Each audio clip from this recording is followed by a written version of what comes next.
some of this stuff, I mean, I can guarantee, right? Some of these books, they cost what, $20, but the ideas you get are, make you $20,000 or $200,000. Is that worth it? How's that for ROI? First step in solving any problem is recognizing there is no alternative. While America's infrastructure. We fought for moral reasons. We stood up for what was right. This nation will rise up. Hey, all right. I talked to a lot of people about reading books, and I'm the kind of guy where every year for a while I've aimed to read at least 50 books a year. Now, it's not always reading every single word off of every single page, but in general, it's downloading the main part of the book, understanding it, right, seeing how it applies to my life, and then making stuff happen from that. So I want to make this video on the point of why I read sometimes up to 10 or more books at once.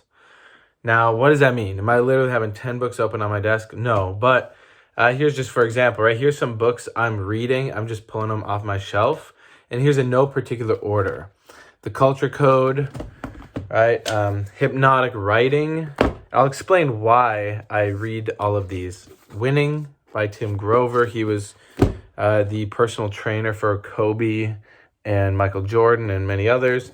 Influence by Robert Cialdini. Cashvertising. Right, but it's not all business. Right? I'm reading The Grand Chessboard. I do not know how to pronounce this guy's name, but this is more on geopolitics and political strategy. Oh, here's some fun ones. All right, classic 48 Laws of Power. Got some great stories in there. You got to understand power if you want to be effective in the world. This one, Buzzwords. This one's Superclass. I mean, I can keep going. Team of Teams. This was one of the best books I ever read last year. Actually, at the beginning of the pandemic, this is back when I didn't have as much money to just go drop on books at Barnes & Noble or Amazon or whatever. And at the beginning of the pandemic, it was actually so perfect. I maxed out on my library card. I think they had a limit of like 40 books, and I literally caught all 40 books. I have a picture of it somewhere. I'll have to find it. And I literally got 40 books out, and then like a week later they said, hey, all rentals, like, just hold on to them, because they thought COVID was going to spread through the books or whatever. So then I just got to sit on these books for like 6 months, and I read them intensely. It was amazing. That was a huge catalyst to my journey. Like, I was reading a lot about marketing, how to build groups online, how to be more effective at sales. I love to read about Navy SEALs and the military, because that's quite an operation. And this one is specifically Team of Teams is one of the best I read.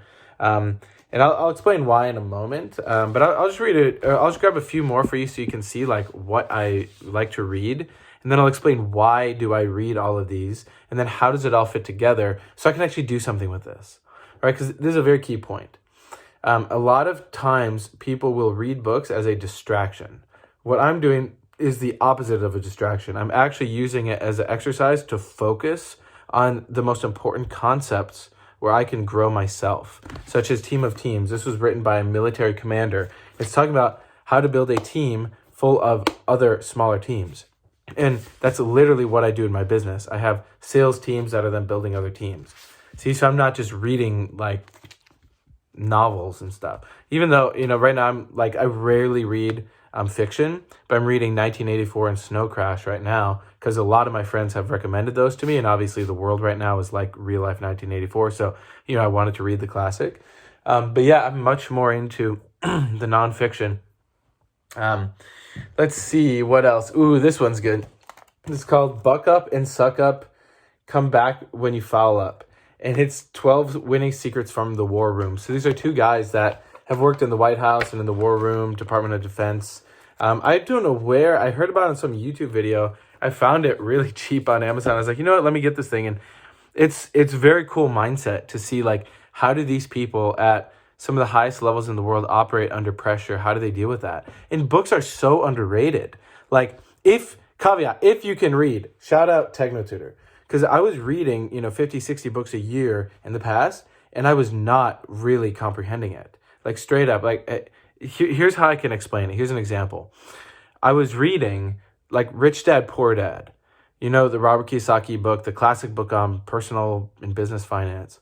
And I remember reading it before, and I would get to the end of a page, and just within myself, I knew, I was like, I really don't know what this guy's talking about. Like, I had an idea, kind of, but in terms of how it related to my life, I was always under this impression of, well, I'll just highlight the book, and then I'll just come back to it later. I'll just keep rereading the book, and eventually it will click. And that was kind of how I thought, that's how I thought you read. Right, I went to university, right? I went to a decent public school. So like you would think I would be educated enough to read. Yeah, no, not at all. Not at all. And here's the biggest difference I noticed specifically when I was using TechnoTutor. One, it became way easier to read. Like I didn't have to think. I could just skim the pages and I was like, oh, wow, okay, that makes sense. Skim the pages, that makes sense. Here's even a bigger point is I remember reading, because this is what reading actually is I would be reading a page on, like, let's say it was how you need an effective financial team if you want to be rich, right? And I remember reading that, and Robert Kiyosaki's talking about having the right kind of team, all that. And in that moment, I had like multiple cognitions. It was like these little synapses in my brain like fused. And it related to what I had put in TechnoTutor the day before. And it was about like taking action on changing my financial situation, right? So I'd programmed that in. If you don't know what TechnoTutor is, check out some of my other videos. It's basically a technology that allows you to get information into that knowing part of your brain. So it's like automatic how you think about stuff. So you can change how you automatically think. So instead of automatically thinking about like, finances is kind of annoying, rather I changed my neural pathways in my brain and my thinking. So it went from, I'm automatically like frustrated by finance to, I can grow and I can actually understand finance. And then I built all the vocabulary of it. And here's the key difference that happened is I remember I closed the book because I read it. I had this cognition. I was like, okay, I got to trust my financial team. And in that moment, I was like, wow, I do not trust my tax advisor right now, like at all. I was like, wait, didn't he just have that one project he promised me he's going to do? It was like real time. I had all these insights and I was like, okay, hold on. I'm going to close the book, put in the bookmark, close it. I'm like, I got to call my tax guy. So I called him and I just had a heart-to-heart conversation with him. I was like, hey, look, didn't you promise to me that project, right? And where are we at with taxes for this? Okay. Like, look, like I'm really trying to grow my business and it seems like you're very busy, like no hard feelings, but like, what does it look like to work with someone else in your branch or whatever? And that right there, that's actual reading. Because I took the information and I did something with it that actually got me a new result. Because then right after that, I ended up getting connected with this amazing team that I work with now. And they're awesome, right? They got CPAs, they got tax strategy, they have all of that. But that's because I could actually read. And then I took the information from Robert Kiyosaki and all these other people. Then I'll actually convert all the stuff I'm getting, like I'm mining the books for gold. And then I'm putting it into lists and the vocabulary and different things that I then put through my TechnoTutor. So I can take those programs, put them into my mind, and then it becomes part of how I think and how I see the world. That's why I can just turn on a video and just start talking, because I have so much information to draw from. And again, I was not able to do this before. I could come on and I could rant, but it wouldn't be about anything substantial. Now I'm actually able to talk about real life experience and stuff that I've seen really work from this process that I do. And every day I read for about 30 minutes a day. There's blogs that I read that are the most important stuff.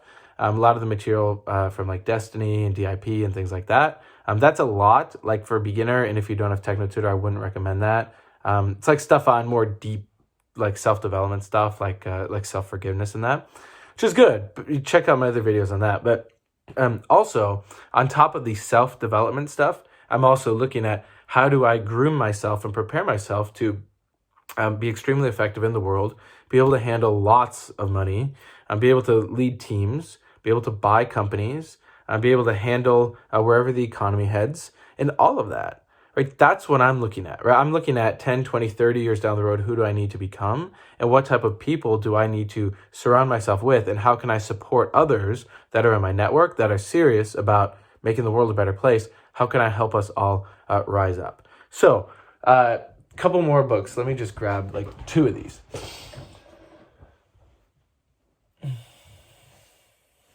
Here.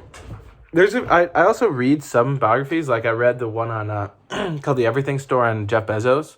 It was a bit older because he came out with a new one. I haven't opened this yet, but it's called Invent and Wander. Is like actual writings from Jeff Bezos. Apparently, there's a newer one on Amazon. I think it's called The Age of Amazon or something. They wrote an update because I mean Amazon's a beast. So I'm looking at how does Jeff Bezos think? How does that guy approach things? Yeah, so the Everything Store is great. And then wrote a book on Larry Ellison. So if you don't know who Larry Ellison is, he's like, I think still one of the 6th or 8th like richest people in the world, at least on the public lists. I mean, the guy created Oracle. If you don't know what Oracle is, like if you really want to make a lot of money, you have to know about these people. And guess what? You can go directly to the books to learn from them. I mean, a lot of it is either ghostwritten or obviously it's just a biography, so it's not them writing. But you can still learn a lot. And then I take that information and I put it into my TechnoTutor so that I can start thinking like them. Like here's another example of what I did. In the book, The Everything Store by Jeff Bezos, they talk about him having this unrelenting vision for what Amazon was going to be. Back in the, in the 90s, people were laughing at him. He's like in the book business and he's saying that he wants to create this everything store where you can buy anything online. And at the time he's selling books, and they constantly had reporters and people just saying, Amazon's a scam, Amazon's never going to turn it into anything, all that, right? They had all the haters. You read about Steve Jobs, all that too. Like people are so easy to just troll and just hate on them. So what did Jeff Bezos do, right? He didn't care. He had unwavering vision. And here's what I found very fascinating that I also applied right away because I can read and I understood it, is once Amazon really started having some success, the team wanted to take the newspaper headlines and of them getting public recognition of them being successful, right? And they wanted to put it into frame it and put it on the wall. And Jeff Bezos, he ends up like vehemently disagreeing with that, and he instead advocates to put on the walls newspapers of when everyone is talking shit about them, saying that Amazon's going to go out of business. See, isn't that interesting? That a lot of people want to just celebrate and pop the champagne. Hey, we're making it. We're going to do it. Instead, Jeff Bezos wanted to terrify his team and have them work every single day extremely hard so that they would not, so they always had that fear of getting put out of business. Now, I don't recommend working for Amazon. I don't think anyone here should have a job working for some company. Rather, I suggest become an entrepreneur. You might have to have a job right away so you can have the money, but I suggest build your own business, right? But you need a lot of knowledge to do that, and you have to change your programming to do that. And so that would be my suggestion. And I have some wonderful business opportunities if you're interested in that. And that really stuck with me because I had always, that story of Bezos, because I had always, been looking for and kind of savoring those days where things are going good. Like, yes, okay, I made some big progress here, right? Made a big breakthrough here. Great. And I wanted to celebrate that. And don't get me wrong, I still do celebrate that. But the thing that I find is helpful to drive me, I'm not looking at the fear because I don't want to live in fear like Bezos is trying to build a culture of. But I just as much look at the bad. I look at the good and I learn from it, and I look at the bad and I learn from it, so that all the time I'm learning, right? So that's another practical example, right, from another book. And so again, I'm pulling that information and pulling that information in. So now the key part of this video is I want to explain, well, why the heck am I reading 10 at once instead of just one at a time? Well, here's 2 others, right? How to Get Rich by Felix Dennis. This guy created Maxim magazine. Finish this one. Really interesting. This guy's extremely well read. He's like tying in classic literature throughout the whole book while talking about his take on business and everything and how to build teams and all that. And you can tell, right? They're all still limited in different ways. All these people are, especially these more elite folks who, make, multi-millions or billions of dollars, is because they're still looking at how can they enslave people? How can they get people to work for them and leverage their work? And theoretically, if everyone's an entrepreneur and we all divide up our tasks, and then we can, create that like equal exchange or an exchange in abundance of what we're offering, that's cool. But I'm personally not interested in having employees. Right? I don't want anyone to be enslaved to my business just for some paycheck. I would rather inspire people and set up a business model where people can really have an unlimited potential, and then we just partner on stuff. So anyway, that's from How to Get Rich, and then Antifragile by, how do you say his name? Nassim Nicholas Taleb. This is also excellent, right? Another just phenomenal book, because it's talking about how to not just weather the storm, but that you actually desire the storms. You desire the stressors. You desire getting hit, because if you're anti-fragile, it actually makes you stronger. Kind of like a hydra, right? If you cut off one head, two grow. I know that's a mythical story, but there's examples in nature of how this actually happens. Like your bones, right? If they break, they'll actually regrow stronger. Or like your immune system. If you're exposed to a certain amount of things, right, your immune system will actually grow stronger. You can get it overwhelmed, but that's what this is about. So now, how do I relate all these together, right? Well, there's one other book, I let a friend borrow it, but it's called Where Good Ideas Come From. And this is actually where I initially got it. So Where Good Ideas Come From is a book by Steven Johnson, and it's phenomenal. He has a TED Talk. Just watch the TED Talk, and if you like it, go order the book or whatever. But again, I would suggest really first investigate TechnoTutor, because if you're going to spend your time reading, you want to make sure you're reading it once, getting the message, and then moving on, instead of playing the slow game of kind of hoping and praying the message sticks, because that doesn't work. You can waste 4 years of your life like I did, 5 years of your life, and then learn that lesson, or you can just take my advice. So in the book Where Good Ideas Come From, Steven Johnson explains that there's this, it's called negative quarter power scaling. And it's a mathematical phenomena where, for example, in cities, right, there's an exponential more amount of innovation in a city than in a surrounding suburb or rural area. Like, the more dense the population is, it goes by exponential magnitude that there's more innovation. And that's measured by like how many patents are filed and a couple other quantitative measures, right? And I know all science, right, you have to look at the source and where it comes from and question everything, but you can kind of understand it, right? Like if you go to a city and there's coffee shops right next to the businesses, right next to some markets, right next to, art museum. It's like there's just so many ideas going around. And the ideas themselves, when you jam enough ideas together, there's this emergent property, right? Something emerges from it. And so that is where good ideas come from. There's a few places, but one of the main ones is these networks. These networks where you can add components to it, and it becomes exponentially more valuable. And so as you do that, right, you start to create new combinations of things. So like I could look at How to Get Rich, the mindset of this, with Antifragile, right? With then, let's just say this word, let's say this one, right? Buzzwords, right? How would I combine these three, right? This is the real secret sauce of this video. Well, one, I would read them and I would take the notes.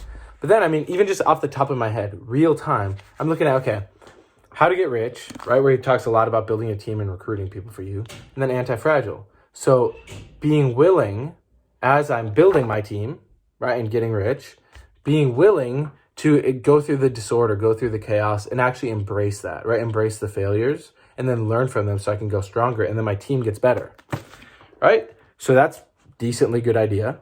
But now let's add buzzwords to the mix, right? Here's the exponential benefit. The buzzwords would be, so buzzwords is all about, it's a word, it's called wordsmithing, where you literally put words together and you invent new words. And he also has another word for it. He calls it zip vocab, like zip vocab, right? So it's like new words you make up that can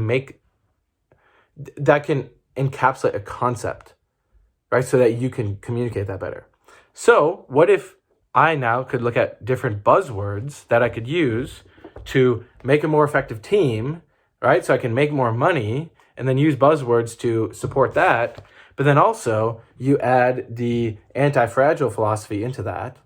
So now let's say, right? I'm now coming up with buzzwords. Like antifragile itself is a buzzword, right? But I can come up with other, like, let's literally off the top of my head, right? Hydra, right? The Hydra thing where you cut its head off and it spawns out two. You could call it like Hydra mentality, right? So now on my team, on my Monday call, I could be like, yo, this week we're focusing on Hydra mentality, okay? So let's see how quickly you can get your head cut off and then grow two back. And then on Wednesday, we're going to talk about how you implement a Hydra mentality. Make sense? And everyone on the team is going to know, oh, wow, Hydra mentality. That makes sense. See, I just made that up right now on here. But my point is, that's where you get the exponential benefit. So now let's add that to, I don't know, hypnotic writing, right? So now hypnotic writing, this is about different ways you can use language to communicate with people. And I got this book because it was recommended by one of my friends who's a very good marketer. And he said this was one of the best books he ever read. A lot of it is talking about how to use the word you. So you're always, when you're writing, if you're trying to write like a sales letter or something that's persuasive, you always talk to one individual person. So now, see, I could copy my buzzwords to my team about the philosophy of being anti-fragile, but the way that I present it is going to be in this you focus. Right? So now it's like, think of how valuable that's going to be to my team, where I can encapsulate these concepts that I know is going to help all of us get more rich, get wealthier, but I can share it in an effective way where they actually receive the communication, right? And then they can go share that, right? And then they're going to feed back ideas to me. So this whole thing, or this whole philosophy of why do I read 10 books at a time, is because there's nuggets of gold all over in those books. And then you can bring them together and you can start to see the patterns. And as you can see the patterns, then you can take that and then you can actually act differently. Like learning, a great redefinition of the word learning is just change. It really should be physical change, not just a mental breakthrough or a mental aha moment, right? Those are nice, but if it's not backed up by real change, then it's actually a lie. It's fake, right? Great statement. I commit myself to show that inner change without immediate outer change is a lie. Right? I commit myself to show that inner change, right, so mental change, without immediate outer change, right, what I'm doing in the world, is a lie. So if you're only thinking you're changing in here, but you're not acting differently, you ain't changing. So what I'm looking at is reading all this information, right, inputting that into my mind, or processing it, looking at it, and then acting differently. Or it also sometimes will reaffirm what I'm doing right. I'll say, oh, okay, here's 4 books from experts that are all saying, yeah, you should do the toughest thing first thing in the morning. Okay, cool, I'm already doing that. Good, thanks for the reminder. And maybe I'll have a new insight about my priorities of what I do in the morning or whatever. Right? Like maybe there's an even better thing I could do right away. But that's the beauty of this. Right? I'm always adding new input, new information, and then I'm taking that and then applying it to my purpose and to my goals. And that's what's fun, right? And you'll start to see the patterns between things like buzzwords, right? And marketing and how to talk to people online with then this winning, right? And the mindset of how to be a winner, right? It's like you have to, if you're going to do a business and let's say try and talk to people and communicate to people, well, do it in the best way, right? Win at it, right? And so you start to draw these threads between like advertising, sports, and desiring to win, and then 48 laws of power, right? And you learn about human nature and how do people perceive power, and then I'll read some random book on like, I don't know, computers or something, or like World War II. I'm like, wow, and you can draw all these comparisons, right? The brain, it's really our body, and the information within our whole body, but let's just say your brain. It's really amazing how that can pull things together, and then it will a new, even better idea can emerge. Because if your initial programming coming into it is messed up, because 98% of it comes from the first 7 years of your life. So if that's messed up, you're obviously going to get a messed up result, right? And some people have some success, but most people are going to fail bad and not actually succeed, not in the anti-fragile way. So that's where then the tools of TechnoTutor comes in, as well as then the writing, and then also the support. Like just being part of this community with TechnoTutor and these people that are really dedicated to actually changing the world, doing that through amassing a lot of money getting involved politically, getting involved in our communities, right? Creating different types of like volunteering, networking, right? Giving back, all of it. We're people that it's like the level of support is just unmatched. I mean, I have, multi-hour phone calls with some people that the entire thing is like pure gold. Right. And that's helped me, right? That's helped me build me up. And then I share that with others, and then they share that with others. And that's how I make sense of the world. I could just sit at home and watch the news and watch TikTok all day, but there's no freaking way. It's not an option for me, right? What I'd rather do is carve out a little bit of time every day, 30 minutes, right? And just work through these books. Anywhere from just, skimming a couple paragraphs to deep diving into some of these. Like some are worthwhile to really investigate every page. And then, taking all the gold from it and then putting that through my Technotutor. Because then you really get the information integrated, and then, you really change. Some of this stuff, I can guarantee, right? Some of these books, they cost, $20? But the ideas you get are, make you $20,000 or $200,000. Is that worth it? How's that for ROI? Right? But it's a certain mindset that's required to see that and to actually follow through on that. Right? And that's why I make these videos, because I know a lot of you are looking for that. So cool. That's that.